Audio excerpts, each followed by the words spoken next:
Control theory was developed in 1973 by sociologist Walter Reckless. In short, it explains what prevents people from committing acts of deviance. Let's take a step back. Just as you must understand the alphabet before writing, you must understand deviance before jumping into control theory.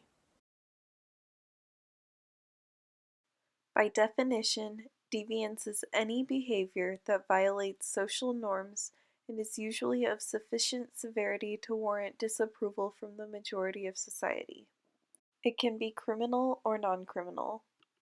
For example, prostitution is criminal and deviant. Members of American society generally look down on women and men who sell sex services, and it is also punishable by law. Alcoholism, cross-dressing, and not shaving your armpits if you're a woman are examples of non-criminal deviances. These are looked down on but are not legally punishable. Those who engage in nonconformist behavior are referred to as deviants. Biker gangs and white supremacists are examples of deviant groups. Deviance is complex because it varies across different groups, times, and location. What one group may consider acceptable, another may consider deviant. Let's take a look at some parts of Indonesia, Malaysia, and Muslim Africa where women are circumcised. Oftentimes, these operations are unsanitary, and those performing them have no medical certification.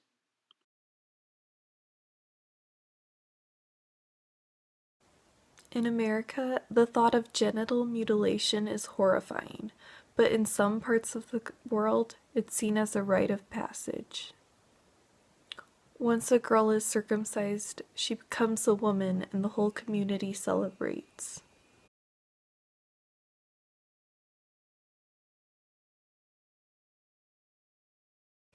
Walter Reckless explained that both inner and outer controls work against deviant urges. People may want to act in deviant ways. Maybe you've wanted to cheat on a test or steal a cookie from the lounge, but most do not. Inner controls include your conscience, values, integrity, morality, and the general desire to be a good person. You wouldn't cheat on a test because in your heart you'd know it was wrong. Your conscience would weigh on you and you'd feel guilty for getting a grade you didn't deserve. Likewise, you wouldn't steal a cookie because integrity has been instilled in you. You don't want something that you didn't pay for because it goes against what you see as fair. Maybe stealing goes against your religious values. Outer controls include police, family, friends, and religious authorities like priests and pastors. Really, anyone but yourself. Perhaps you wouldn't cheat on a test because you're afraid of disappointing your teacher or parents. You might not steal a cookie because you're afraid that the lunch lady will catch you and you'd be embarrassed in front of your friends. American criminologist Travis Hershey notes that these inner and outer controls form a person's self-control. This willpower prevents them from acting against social norms and getting in trouble. Hershey argues that weak bonds between the individual and society are what cause people to deviate. Strong social bonds within family or community groups prevent crime. Hershey says that people will conform to a group when they believe they have more to gain from conformity than by deviance. A classic example is becoming part of a religious sect. Christianity, for example, provides comfort to its followers and promises entrance to heaven. People may believe that they have more to gain from Christianity than atheism, and for this reason they adopt Christian values like humility, honesty, and forgiveness. Inner and outer controls can be categorized into one of three groups.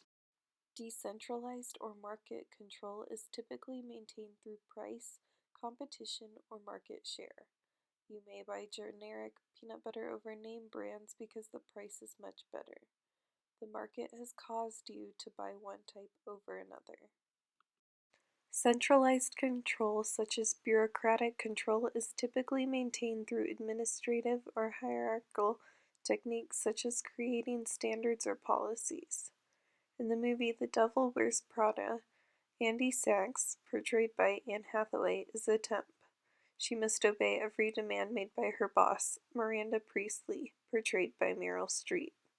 Miranda has control over Andy because of her position. Mixed control is typically maintained by keeping a set of values and beliefs or norms and traditions. An example would be a clan which embraces aspects of both centralized and decentralized control. Perhaps there is a clan leader which rewards his or her citizens proportionally to the amount of food they gather. The leader aspect is centralized while the reward system is decentralized. I hope that throughout this presentation you've gained a better understanding of control theory. See you next time!